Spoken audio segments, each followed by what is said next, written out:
Why do so many people reach success and then fail? Well, one of the big reasons is we think success is a one-way street. So we do everything that leads up to success, but then we get there, we figure we made it, we sit back in our comfort zone, and we actually stop doing everything that made us successful. And it doesn't take long to go downhill. And I can tell you this happens because it happened to me. Reaching success, I worked hard, I pushed myself, but then I stopped because I figured, oh, you know, I've made it. I can just sit back and relax. Reaching success, I always tried to improve and do good work, but then I stopped because I figured, hey, I'm good enough. I don't need to improve anymore. Reaching success, I always was pretty good at coming up with good ideas because I did all these simple things that lead to ideas. But then I stopped because I figured I was this hotshot guy and I shouldn't have to work at ideas. They should just come like magic. And the only thing that came was creative block. I couldn't come up with any ideas. Reaching success, I always focused on clients and projects and ignored the money.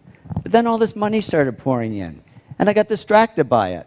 And suddenly I was on the phone to my stockbroker and my real estate agent when I should have been talking to my clients. And reaching success, I always did what I loved.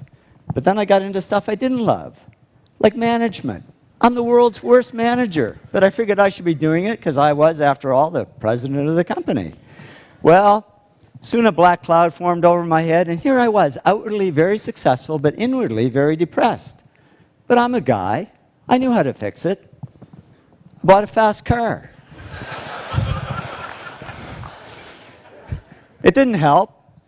I was faster, but just as depressed. So I went to my doctor. I said, Doc, I can buy anything I want, but I'm not happy. I'm depressed. It's true what they say, and I didn't believe it until it happened to me, but money can't buy happiness.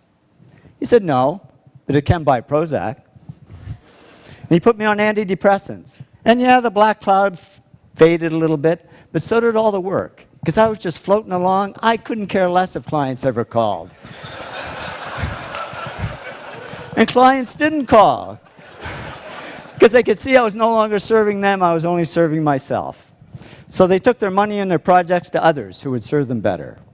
Well, it didn't take long for business to drop like a rock. My partner and I, Tom, we had to let all our employees go. It was down to just the two of us, and we were about to go under. And that was great, because with no employees, there was nobody for me to manage.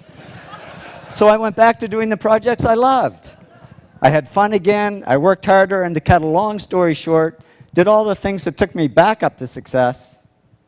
But it wasn't a quick trip. It took 7 years. But in the end, business grew bigger than ever. And when I went back to following these 8 principles, the black cloud over my head disappeared altogether. And I woke up one day and I said, I don't need Prozac anymore. And I threw it away and haven't needed it since. I learned that success isn't a one-way street.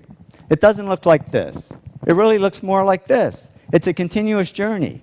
And if we want to avoid success to failure syndrome, we just keep following these 8 principles, because that's not only how we achieve success, it's how we sustain it. So here's to your continued success. Thank you very much.